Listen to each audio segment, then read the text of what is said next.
You know, when you think of Friedrich Nietzsche, you probably think of intense, world-shattering ideas, right? But what if I told you he had some surprisingly, well, gentle advice for our crazy, non-stop world? We're going to dive into Nietzsche's powerful argument for the art of just slowing down. Seriously, ever feel like you're just on a treadmill, running and running, but the finish line just keeps moving? Or maybe you're not even sure what you're running towards anymore. Well, you're definitely not alone. That feeling, that constant rush, it's pretty much the background music of our lives today.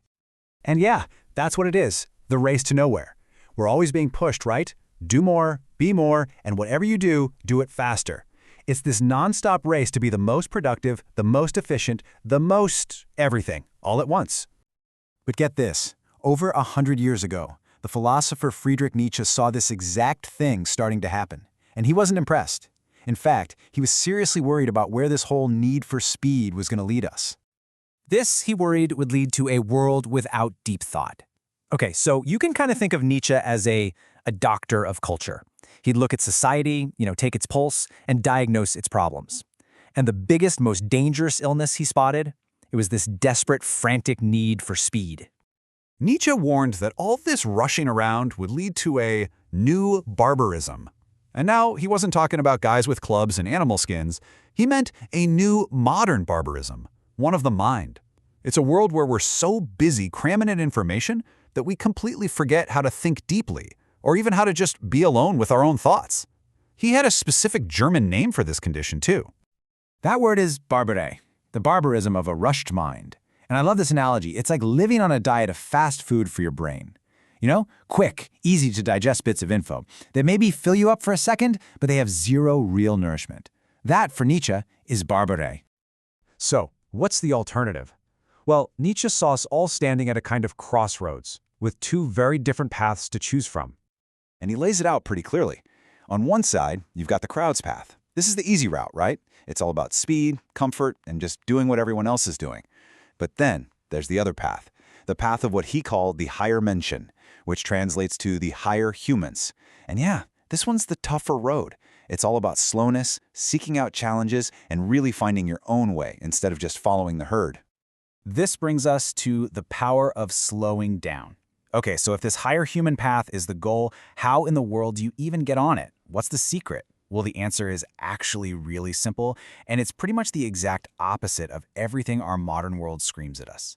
The secret weapon is slowness. So Nietzsche's surprising advice? Yep, be like a turtle. I love this. He basically came up with the gospel of the turtle. His whole point was that true, lasting greatness, real growth, doesn't come from frantic sprinting, not at all.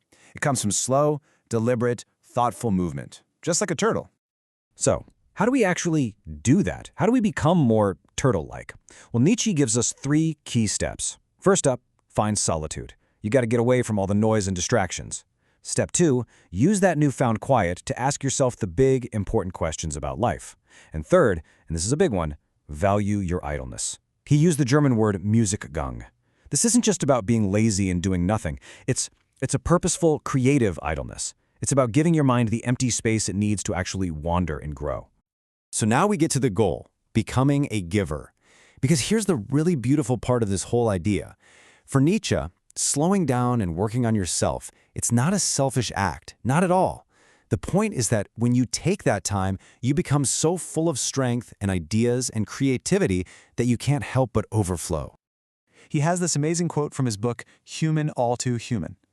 A noble person wants nothing from others and always gives. See, someone who's really taken the time to cultivate that rich inner world doesn't need to take from other people. They're not empty. Instead, they become a source. They become someone who gives, who creates.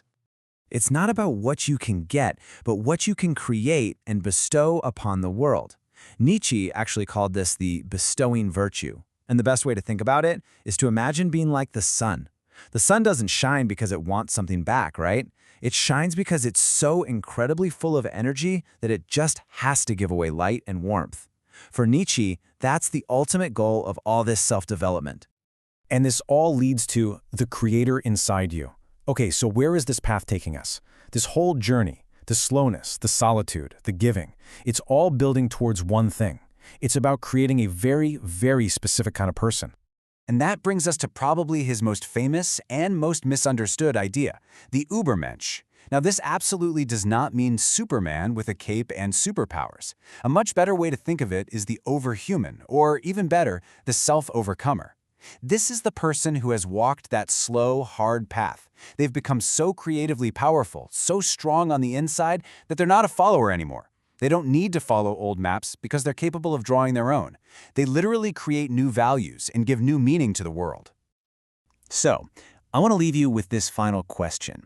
Because Nietzsche's philosophy, it's not just some dusty idea to be studied in a book. It's a challenge. It's a question aimed right at you. If you really slowed down, if you actually embraced that gospel of the turtle and made real space for deep thought, what could you create? What new values could you give to the world?